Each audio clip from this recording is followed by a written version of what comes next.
Hello everyone and welcome to another brand new episode of the Very Cold Lasagna podcast, episode number 12. I am your host, DylanLasagna, and it's a new week. Yes it is, and that means it's time for another brand new freezing cold episode of the podcast that houses a safe listening forum for all casual, cold, and dumb takes on the world of pro wrestling and sports, especially on WWE, All Elite Wrestling, and the NFL. Now, as you may tell, with the direction the podcast has been going lately, the NFL offseason and the NFL in general has been notably quiet. Particularly because, there's nothing really much to talk about in the NFL. So that's why, obviously, when I started this podcast, I assured that there's something else to talk about in the meantime, whether it be wrestling or other sports, but mainly something that I'm really want to talk about, really something I really enjoy talking about, and even if it's something that I've lost interest in a lot, but still like talking about nonetheless, and that is pro wrestling. And that's what we're going to continue talking about here today. And honestly, it's a promotion I have really not seen at all, like not paid attention to at all for several months, and that is All Elite Wrestling. Now, if you don't know what All Elite Wrestling is, I don't blame you. I don't blame you one bit. They're this wrestling promotion, the so-called alternative to WWE. They've been around since 2 years now. 2019. They just hit their 2-year anniversary back in January. And, whether or not you like them or don't like them, it's up to you if you're listening to this. So that's what we're talking about today. And, again, I haven't watched All Elite Wrestling in several months, so consider this the super lapse, the ultra lapse. Look at how fucking lapsed I am. The super lapsed, the super blind All Elite Wrestling Dynamite review for the March 3rd, 2021 episode of All Elite Wrestling Dynamite, and a preview of their pay-per-view this Sunday, AEW Revolution 2021. So, some interesting stuff for you today on today's show. Now, if you missed any of the episodes that were up last week or in the weeks prior, make sure to go check it out on YouTube or your other preferred streaming platforms.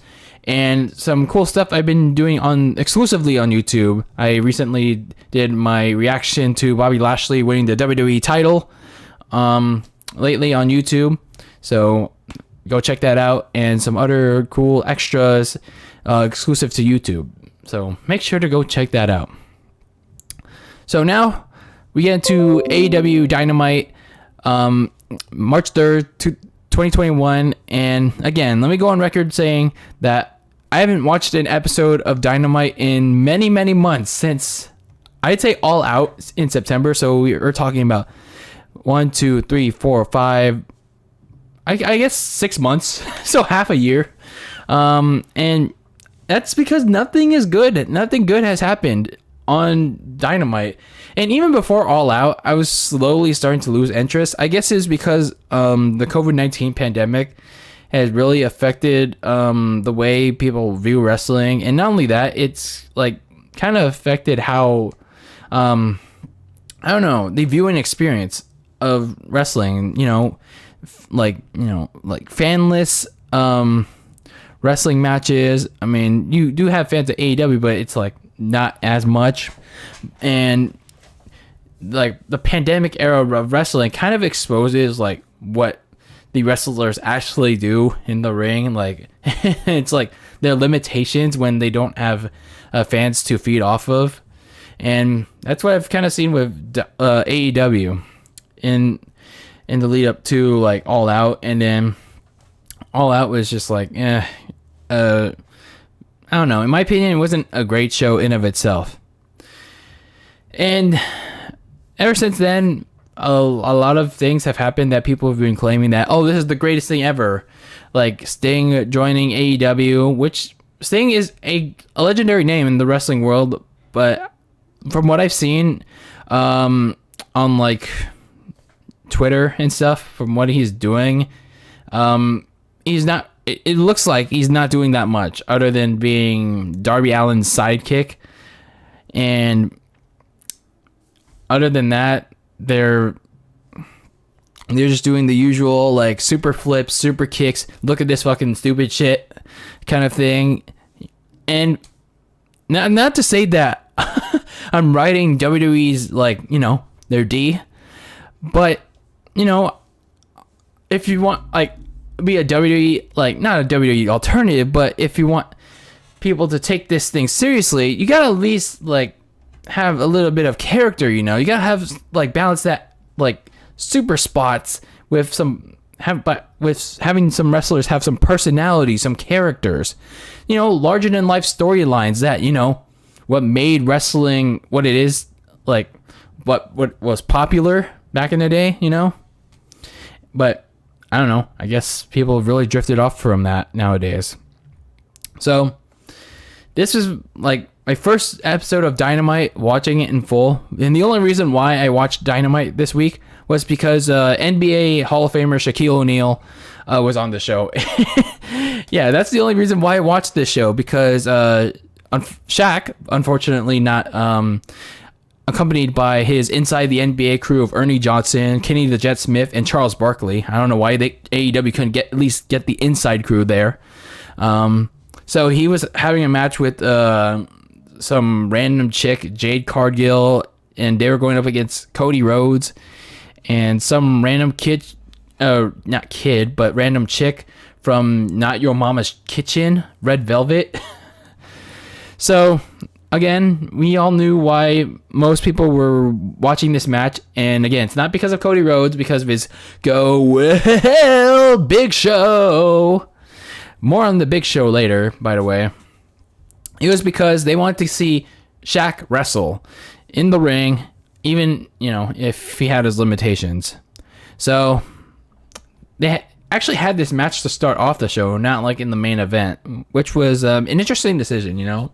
I guess they wanted to get it out of the way because they didn't know if it was going to be a shit show. And the crowd, I actually have to admit, I got to give them some credit here. They were actually really excited to see this match. And you know what? That made me excited. I was actually pretty hyped. That got me pretty hyped for this match. And everyone was especially excited to see Shaquille O'Neal wrestle. They were like cheering. They were popping for Shaq.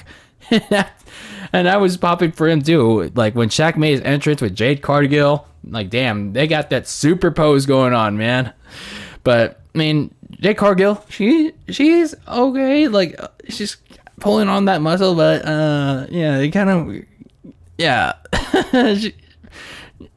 I don't want to go too further than that, but anyway, for most of the match, the women did a lot of the work. And Shaq had like flashed a couple of things. He did like a scoop slam on like some of the audience members that were there. He got hit with a chair, but he like no sold that, and he even did a power bomb on Cody Rhodes while paying tribute to Brody Lee, aka Luke Harper.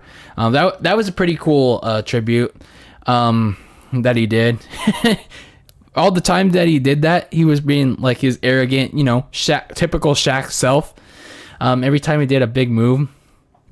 And speaking of the powerbomb, this is what I didn't get. Cody Rhodes no-sold it. Like when Shaq was taunting him, like 5 to 10 seconds later, Cody Rhodes just like kicked him in the face, like as if he wasn't hurt by it. Like what the hell, dude? Like, could you at least sell the powerbomb, or you know, Shaq like pin him? That's what I don't get. That's what I really don't get. This no-selling bullshit. Like, come on, man.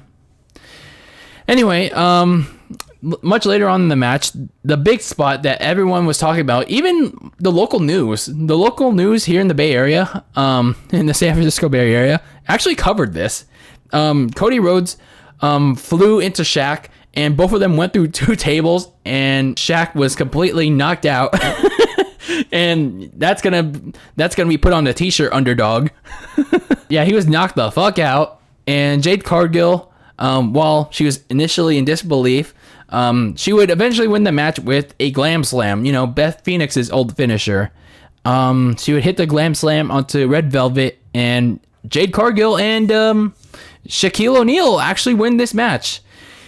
And in my opinion, Shaq did all right. He actually hit those whatever move he hit, like the scoop slam, some chops, and that power bomb. He hit those pretty cleanly for the limited action he got. Again, the measuring stick for celebrity matches is like Pat McAfee. It's like Pat McAfee level. But for the selling he did and for all the spots he did, you could tell he was taking this match and his training very seriously, more so than what he did with the Shaq Fu games. But aside from that, Cody Rhodes, I just did not like that he practically no-sold a lot of Shaq's spots here, and he was pretty much like every time Shaq did a cool ass spot, Cody Rhodes would get up and about 5 to 10 seconds. Come on, dude. This is Shaquille O'Neal. You're supposed to be selling to this big ass dude, and you're just no selling it for whatever reason. And if this was an actual sport, Shaquille O'Neal would be whooping Cody's dumb ass right now.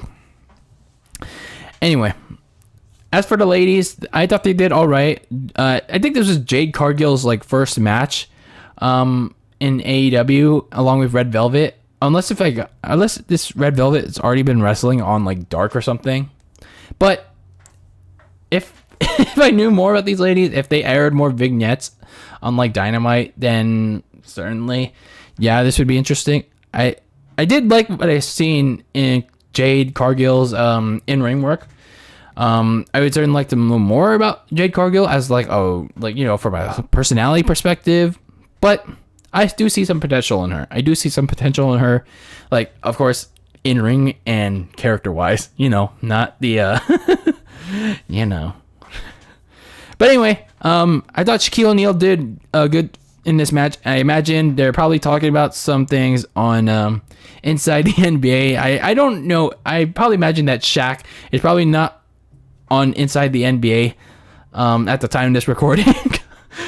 Ernie, Kenny, and Charles are probably going to be like, where's Shaq?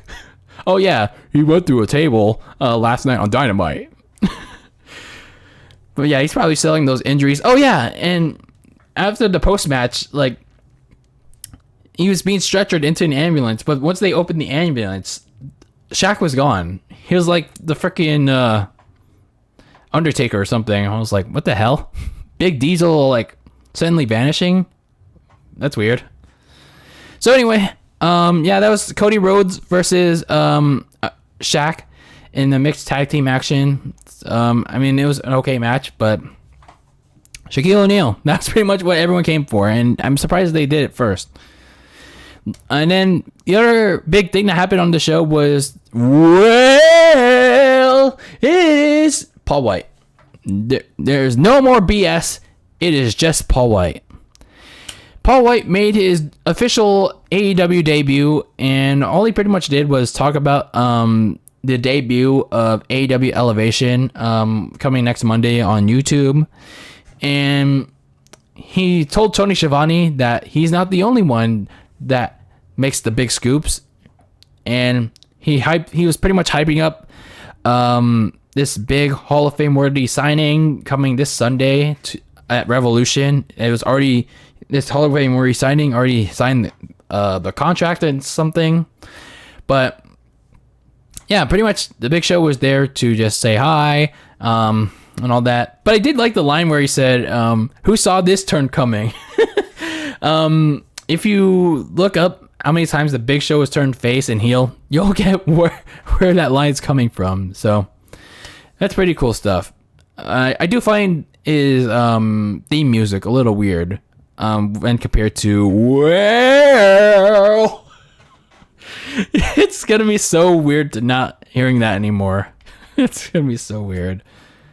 So the other big thing that happened on this show before we get into the much more filler stuff was the press conference that Chris Jericho and MJF had like much earlier in the night than the Big Show segment. Chris Jericho and MJF had a press conference with various media members, some from Barstool Sports, one was from Jim Ross's podcast, and Eric Bischoff himself was there too.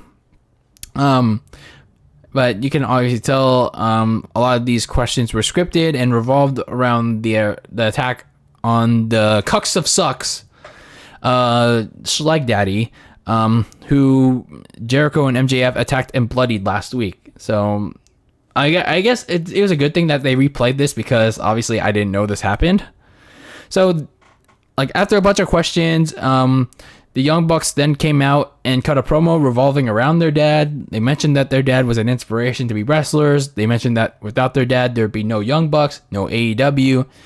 They also mentioned that without their dad, MJF would be living in his parents' house unemployed, while Jericho would be jerking the current, or as I like to say, jacking off, at the WWE Performance Center on Wednesday nights. And I'll give credit where credit is due. I still hate the Young Bucks, but I kind of like that diss WWE, because it was pretty funny. I'm not gonna lie, I laughed at that line, because I don't know, it's just like, I think as much as they diss WWE and all that I gotta admit, that was kind of a cool one. That was a kind of cool one. So I let the Young Bucks slide on that one diss, in that one line, but still hate them.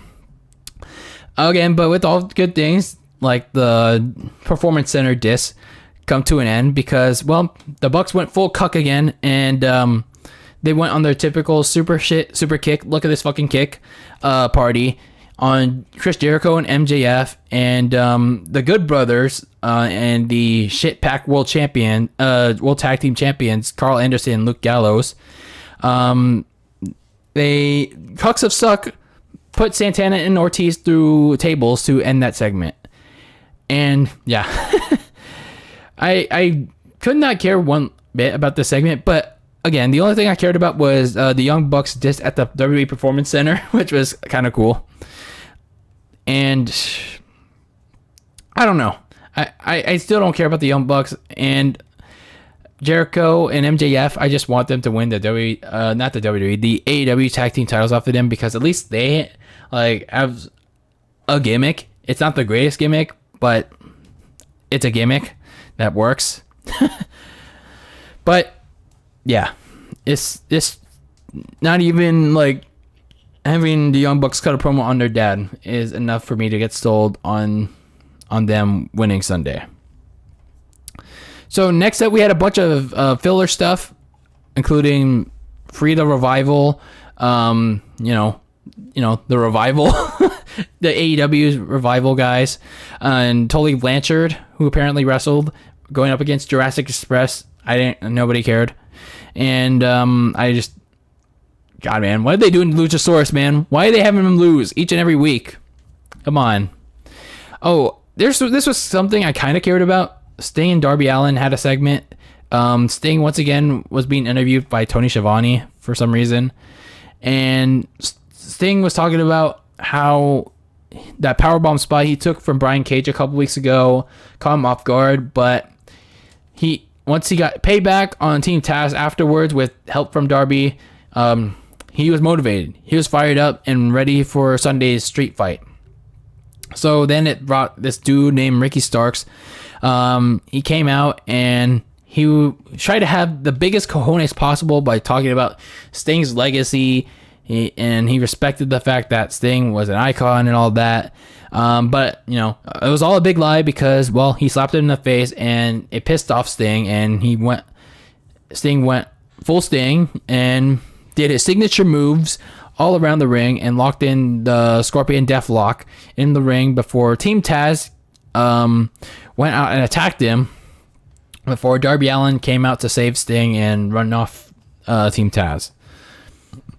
Honestly, I don't know what they're going for here with Darby Allin and Sting. Like, I don't know what Darby is picking up from Sting, aside from like using Sting's drop into the rafter tactics, or like hanging out in the rafters. Like, I don't know. Like, I like Darby Allin. I do. I think he has the potential to be like a star, but I don't know. Maybe I don't see like the like mentorship or like the payoff with whatever he's getting with Sting. I don't know. I don't see it. As with Sting, it remains to be seen if he fully wrestles and how many bumps he takes on Sunday in that street fight. So we'll see. And then we get to Dark Order's number 10 versus Max Caster. Nobody cared. Max Caster won. Oh, he did qualify for that Face of the Revolution ladder match, whatever that is. I will say that Max Caster like has okay like rapping skills. So, oh, and by the way, Matt Hardy paid some dude to cost Dark Order's 10 the match. So Matt Hardy paid some dude to interfere in the match in favor of Max Caster. So, yeah. Speaking of Matt Hardy, he teamed with Mark Quinn of Private Party in the main event against Adam Page and John Silver. Yeah, this was your main event. Matt Hardy and Mark Quinn of Private Party going up against Hangman Adam Page and John Silver. AEW really couldn't think of a main event match, or at least a segment, that featured your world champion, Kenny Omega. Like, I don't think Kenny Omega's world champion material, but you couldn't at least have your world champion and your world champion contender, Jon Moxley, in the main event segment. Because, you know, the world title is supposed to be the number one thing on the show. Like, the number one priority. Like, at most, like, from what I'm seeing in this Matt Hardy, Adam Page thing, this is kind of like filler. Like, I don't know why this was the main event. I really didn't.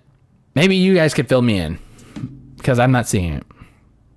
So, pretty much Matt Hardy was avoiding Adam Page all night because, well, he's a damn pussy with his new gimmick being big money, Matt Hardy. So eventually Adam Page and John Silver win the match, but Matt Hardy attacks them, and then the rest of Dark Order come out to attack Hardy, and then a bunch of jobbers come out to have a huge brawl to end the show. Again, why was this the main event? I really didn't get it. I really didn't get what they were trying to promote here for Revolution, because a lot of the wrestlers that came out are pretty much all going to be either on the buy-in or on the lower end of the card on Sunday. I don't get it. I really didn't. Then we had Pac and Rey Fénix going up against some jobbers. I didn't care. Then we had Nyla Rose and Ryo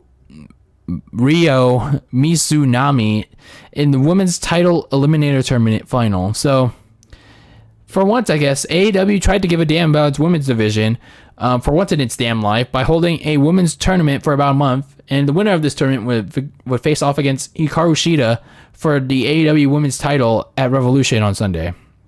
Unfortunately, from what I saw on the tournament bracket on Twitter, they put all the wrong people over. They put the wrong people over. Yeah, like even the interesting people on the American side. Yeah, there was apparently an American side and a Japanese side, because I guess AEW and New Japan are butt buddies now. So yeah. So apparently they had Nyla Rose defeat Thunder Rosa, who has wrestled all over the world and was also featured on Grimm's Toy Show. They had Nyla Rose defeat Britt Baker. And they also had Nyla Rose defeat some other people that a lot of people liked. Interesting decision right there. Interesting decision. But yeah. Then we had Ryo Mizunami chick. Yeah, I didn't really care. She's bland, and she looks like, I'm sorry to say it. I don't want to say it, but I'm gonna say it. I thought this was a dude. I'm sorry. I really didn't want to say it, but I just have to say it. I thought this was a dude. I'm sorry. So, Ryo Mizunami wins this match, and now we have her going up against Hikaru Shida, and I don't care. So overall, on Dynamite, I don't know. I really don't know what to say. It looked like the same shit show that I left it in September. It really did. Outside of Shaquille O'Neal and the Big Show. when your big stars are Shaquille O'Neal, who again is only probably making one appearance for now. That's sad. That really is sad. It's a shame. And speaking of Shaq, he's the only one that looks like a damn wrestler, for God's sakes. He knows how to like play to the crowd. He knows how to freaking like show off and stuff. He looks like a damn wrestler, for God's sakes. I mean, I don't have the greatest build because, you know, I'm fat as fuck. But come on. When you look at Shaq and someone like, I don't know, like Matt Hardy or I don't know, Chris Jericho. Come on, man. I don't know. The only thing exciting about this Dynamite was the Shaq match and then the Big Show thing. I mean, because it was Big Show's first appearance on something non-WWE related. But I don't know. Everything else was garbage, filler. And even all the stories, I guess you could call them stories that they're going for, are underdeveloped. And I don't know. I guess the only thing I could give them credit for is that they had very little spot fests. Or you know, the super obvious, let's get all together in a circle jerk so one person can dogpile onto a spot. So I can give them credit for that this week. And maybe hopefully, maybe they could keep doing that on a regular basis. Please, AEW. It would help. It would help the world. Especially, it would help grow your audience if you don't do those kind of spots. I don't know. Overall, if it's very hard for AEW to get people like me to consistently watch their show each and every week. Like, again, did you not hear me say I haven't watched AEW in 6 months? There's a reason why. Because there's so many guys and gals that I don't know. I shouldn't have to Google it, bitches, to know who the hell these people are. AEW is supposed to show me, because they're still a relatively new company. Yes, we are in an internet age, but it's still AEW's job to do it on television, not on YouTube. To do it on television. To show me vignettes, promo packages, who these guys and gals are. And there are other flaws, I can't speak right now, like the super obvious get in the circle spots and the other flippity flux spot fests, among other issues like the women's division. But other than that, there's other issue, like many reasons why they can't grow their audience, especially because they need casuals and get consistently over 1 million viewers. Heck, the viewership numbers for this Wednesday's Dynamite just came out and is about 934 million. That's too much, sorry. 934,000. And that was with Shaquille O'Neal. So not even Shaq could save this shit show. So whatever they were trying to build towards Revolution, they didn't do a good job of it. They really didn't. Heck, they only addressed one match on, actually 2 matches on Revolution, and that was the world title match, which was only via a promo. And they didn't even have Kenny Omega and John Moxley appear live in person. And they only addressed the World Tag Team title match. That's it. So, yeah, overall, this episode was bad.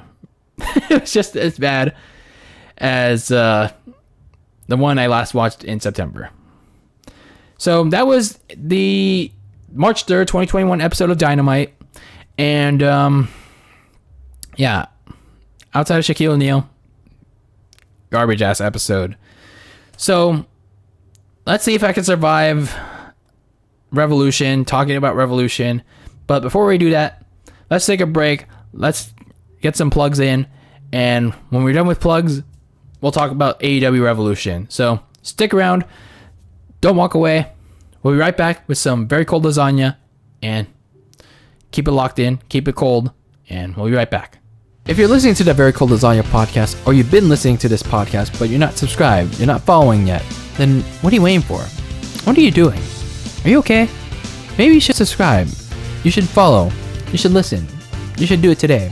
You should do it now. But make sure you subscribe and turn on that notification bell on YouTube so you'll be notified of each and every episode that goes up on YouTube. Speaking of YouTube, you get exclusive extras that don't go up onto the listening platforms. And speaking of the listening platforms, you can listen to the Very Cold Lasagna podcast via audio on Apple Podcasts, Spotify, and Anchor FM. And you can follow me on social media via Twitter and Instagram at Very Cold Lasagna so you can see what the heck I'm doing outside of this podcast. Do it today and do it soon so you can keep your takes on sports and wrestling very cold. All right, welcome back to episode 12 of Very Cold Lasagna. And now that we talked about Dynamite, let's talk about Revolution. Now, Revolution, it's the second edition of this pay-per-view, and from what I've seen, I guess it's, I don't know, this card is kind of interesting, especially if you look at it from a person that hasn't watched AEW in 6 months. So we start with the buy-in stuff. Apparently they just added Thunder Rosa and Britt Baker going up against some random chicks. No, not Thunder Rosa and Britt Baker. Thunder Rosa and Riho going up against Britt Baker and her assistant, whatever her name is. And man, I really don't know what they're doing with Britt Baker. Like, she has the charisma, she has the character. I don't know why. Like, there's Kenny Omega running that. I think Kenny Omega was the one running that division, right? Like, booking that division. Why isn't he freaking? Why isn't he freaking like making Britt Baker one of the top, if not the top, man on that roster? It doesn't make any sense. It really doesn't. But I don't know. It's like I don't really care about that match, so I just go in with Britt Baker's team. So we move on to the main card, and one of the main matches we have here are the AEW World Tag Team Champions, the Cucks of Suck, the Young Bucks, going up against the Inner Circle's Chris Jericho and MJF. And like I said when I reviewed AEW Dynamite, I'm just ready for the Cucks of Suck to lose their titles already so we can have an actual team with some kind of gimmick to be champions, you know. A team that can actually talk on the mic, you know, have some charisma, like verbal and physical charisma. Except that Chris Jericho, you know, has a freaking gut, like me. Yeah, I know, audio version, you can't see my gut, but it's okay, video version. You have me. You got my gut. But anyway, I'm pulling for Chris Jericho and MJF to win on Sunday because I don't want Young Bucks winning, but even though they're probably gonna book themselves a win. Then we got Team Taz's Brian Cage and Ricky Starks going up against Darby Allin and Sting in a street fight. I don't know how they're gonna pull this off. Some people were saying this is gonna be like a filmed match, or this is gonna be like an actual like thing that happens in the arena. That remains to be seen, but I'd prefer this to be like live so I could see if Sting is actually gonna take bumps in this. But this should be an interesting match to see. I actually intrigued that Sting is actually going to wrestle for the first time in what, 6 years? I don't remember. Like 2015 was his last match at Night of Champions, right? But nonetheless, I mean, I guess it'd be the right thing to have Brian Cage and Ricky Starks to help win to help get them over. Team Taz get over, but the thing that they're probably going to do is have Darby Allin and Sting win, so you know, the comeback tour for Sting. So the safe pick is probably Darby Allin and Sting get the win in the street fight on Sunday. Then we have AEW Women's Champion Hikaru Shida going up against Ryo Mizunami, that man chick. and nobody cares. Hikaru Shida's probably gonna win in a match that Kenny Omega can't build his women's division around. So yeah. Then Adam Page is going to get some big money Matt Hardy in a big money match, where the winner receives the loser's 2021 first quarter earnings. So they mentioned this on Dynamite. It's like this includes like, you know, contract earnings and like action figure earnings and all that good jazz. And I'm just like, okay, so what are the, like, what aside from the stipulation, what are the rules? Is it like no disqualification, like a regular traditional wrestling match, or what? It's like, why couldn't we just like have you didn't have to name it like this, you know? It's kind of like you're kind of overhyping it. But I don't know. I feel like Adam Page is gonna win this match, and big money Matt Hardy is gonna go no money Matt. I don't know. Then we got a Face of the Revolution ladder match. That's kind of a weird slogan when none of these guys feel like the face of anything right now. When you got Cody Rhodes, Scorpio Sky, Penta El Zero Miedo. I thought he was still with Death Triangle, with Rey Fenix and Pac. I wonder why he's doing single stuff now. Then we got Lance Archer, who does look like a star. What AEW doesn't utilize him properly. Preston Vance and Max Caster in this ladder match, and the winner gets a future TNT title match against either Darby Allin or whoever the TNT champion is whenever they get the title match. Realistically, because Cody Rhodes is in this match, he's probably going to put himself over as the winner. So, yeah, pretty much. Then we got Miro, formerly known as Rusev, going up against the best friends Orange Cassidy and Chuck Taylor, and Miro's partner is Kip Sabian. I forgot why they're feuding again. Like, why the hell this is happening in the first place. Is it over video games or something, or what am I missing here? what is going on here? What exactly are they fighting over? Is it because like Orange Cassidy did something to Rusev or something? I don't know. But speaking of Rusev or Miro, dude, what happened? Like, this is what Rusev left WWE for, to have a video game gimmick? That's kind of disappointing. I don't know. I don't care for this match either. I don't know. I don't care enough to even pick a winner. So yeah, moving on. Then we got a Casino Tag Team Battle Royale for a future AEW World Tag Team title match, and the participants are I can't speak today for some reason. I can't speak in this episode. I guess because AEW sucks right now. Bear Country. I don't know or care who they are. The Dark Order's Alex Reynolds and John Silver, and also from the Dark Order, Evil Uno and Stu Grayson. Kind of weird that both the Dark Order's teammates are competing sides. The Inner Circle, Santana and Ortiz, the Butcher and the Blade, Private Party, Top Flight, and another team to be determined. Nobody cares. Moving on. Then in the main event, AEW World Champion Kenny Omega is going up against Jon Moxley in an exploding barbed wire death match. Now, I didn't know what the fuck this stipulation it was until I did some Google searching, and apparently this match was a stipulation first conceived in the 1990s by Frontier Martial Arts Wrestling in Japan. And this was the match that introduced the deathmatch genre. They replaced the ring ropes with actual freaking barbed wire, and on the outside, it's surrounded by freaking C4. So they rigged the outside ringside area with freaking C4 explosives outside the ring. That's interesting. That's an interesting sight to behold. But when it comes to execution, will it matter?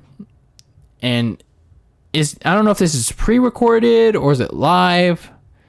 That remains to be seen. If it's live, then people that attend Revolution are going to be in for a shit show. Like, whether it's good or bad. But if it's pre-taped, then, oh man, that's going to suck ass. But anyway, I guess from an in-ring perspective, like, it could be cool because, violence. But from a storyline perspective, yeah, I don't know. I really don't know about this one. I guess it's because, one, I can never take Kenny Omega seriously because he's just like the Young Bucks. Another one of those spot monkeys, and he doesn't have that wrestler look. And his gimmick, I really don't get his gimmick at all. It's like, what exactly is the cleaner supposed to be? Are you like cleaning up the mess in the bingo halls? Are you cleaning up the mess, the puke that every casual viewer makes every time they throw up seeing spot orgies? What exactly are you cleaning up, Kenny Omega? I don't know. I really don't understand this gimmick. I really don't. And every time he does a promo, I don't understand it, and it sounds like robotic as Charlotte Flair. And secondly, with Jon Moxley, I like Jon Moxley, but I don't know. Like lately, he hasn't had that same passion or fire, and he's kind of been acting like, Dean Ambrose, like a little bit. So I don't know. I thought that was supposed to change when he came to AEW. I thought he was supposed to present himself as this unhinged lunatic that he kind of was back in CZW. But I don't know. That's AEW Revolution. That's the match card that we're getting on Sunday. And I know a lot of people, especially the hardcore wrestling fans, are probably going to come in, attack me in the comments. They're saying, oh, you're just a super lapsed, ultra lapsed. Look at this fucking lapsed wrestling fan that doesn't know shit about AEW. And you know what? You're right. I don't, because I don't give a shit. I really don't give a shit about AEW because they haven't done anything to make me give a shit, to be honest with you. What do you expect from a wrestling fan like me who hasn't watched AEW in several months, 6 months to be exact? And how can I take it seriously? How can I be fully invested in it when, for as much as I want AEW to succeed, all they do is spot fest after spot fest. Let's get around in a corner, circle jerk each other, and wait for someone to jump all onto us. And not only that, no characters, no quality storylines. Now, to be granted, there's no characters and storylines in WWE either outside of Roman Reigns, but at least Roman Reigns has a definable character. Let's be fair. And yeah, it's just like they got nothing. They got nothing to offer to grow their audience, and they don't want to grow their audience. That's the thing. They don't want to cater to the casuals, and that's hurting them. That's really hurting them, and it's gonna hurt them in the long run. And while they don't see it now, they'll see it eventually. They will, because even though they're catering to that niche hardcore audience and that they want to be complacent with under 1 million viewers, TNT is probably gonna not be happy with that. It's like, there's a reason why the NBA on TNT and inside the NBA always has a consistently, while it's declining a little bit, but at least inside always has a decent following. At least it has 1 million viewers. But overall, please don't take away from this episode, listening to this episode of this Very Cold Lasagna podcast as me going on a full hate tirade on AEW, or thinking that I like to ride WWE's dick or whatever, or I like to suck it. Again, I'm one of those people that want to see AEW thrive. I want to see AEW be a good alternative to WWE. I really do. But they're not taking themselves seriously. They're not. They really aren't. They're being complacent with the hardcore audience, and they cater to the hardcore audience too much, just like Triple H does to NXT, unfortunately. And they don't take criticism very well. They're not taking the criticism very, very well. And if AEW is listening to this, then you can hear this criticism. You can last longer by start reaching to the casuals, start airing vignettes on wrestlers on Dynamite, not on your YouTube shows, especially on Dark and your new one, Elevation, whatever. And speaking of, you can start relying less on having viewers, especially your potentially new ones, aka the casuals, and NBA Twitter. You can start relying less on having all your viewers outside of the hardcore wrestling bubble from watching your YouTube shows and Googling it, bitches, to know who the hell the most of the AEW roster is outside of the ex-WWE guys. And, start taking actual constructive criticism from wrestling fans seriously. Use that to improve your damn shows. Stop being damn pussies about it. Stop being a Susie Lou, that YouTuber that doesn't want to take criticism at all for, like flagging people and all that anime stuff. I don't know. Go search it up on YouTube. You'll know what I'm talking about. And stop taking this criticism as hate speech. No, don't do that, please. And honestly, start having a large chunk of your guys and gals actually develop characters and personalities, because those are the key things: characters, personalities, charisma. Those are the key things that made wrestling popular. That's why there's a Steve Austin. That's why there's a Rock. That's why there's a Triple H. That's why there's a Hogan. That's why those key guys made wrestling what it was, popular. And now with these flippity flop fuck fests, now it's continuing to sink. I'm just saying. But knowing AEW and knowing I'm just a guy with sitting here in his room with a upstart podcast looking to grow, AEW's probably not going to listen. They're probably going to continue filtering out the casual fans and catering to the hardcore fans. And, well, if they don't listen to the constructive criticism that's actually out there trying to help them, they're eventually going to sink their own ship. But, yeah, that's pretty much it for this episode of Very Cold Lasagna. Again, this was the most lapsed episode, the most casual, most cold, most dumb episode I've done in the 13 episode run of this podcast. Because, well, again, for as very little as I watched WWE in a long time, like in a year, I have not watched AEW at all in 6 months. Again, 6 months is a long time if you think about it. From not watching AEW at all, other than very rarely, like ultra rarely, checking what they're doing on Twitter. That's an indication of how bad, like very, very, they're doing. But I don't know. If you do happen to like AEW and you watch it on a frequent basis, then I don't know. Maybe you can chime in on what you think is good and what you think is bad on Dynamite or Revolution or even past pay-per-views or events that I happen to miss since All Out 2020. Let me know in the comments below. We can have a civil conversation about it. But anyway, that's it for this episode of this AEW edition of the Very Cold Lasagna podcast. Again, don't take away from this episode thinking I am a WWE fanboy, I'm a WWE dick rider, or I hate AEW. Again, I want it to succeed. Just hopefully AEW takes themselves seriously and actually act as a wrestling company. But with that being said, thank you for listening to the Very Cold Lasagna podcast, and thank you for listening to this AEW Dynamite review for March 3rd, 2021, and the preview of AEW Revolution, the pay-per-view 2021.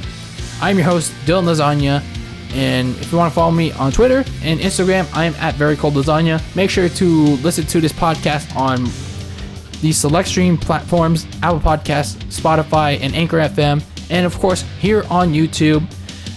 And make sure you subscribe, turn on the notification bell so you'll be notified of each and every podcast that goes up when it goes up, and as well as exclusive extras that aren't seen on the 3 stream platforms that I already mentioned. Anyway, everyone, keep your lasagna very cold in the fridge with your cold takes on sports and wrestling, and I'll see you all next time. Take care, everyone, and have a good day.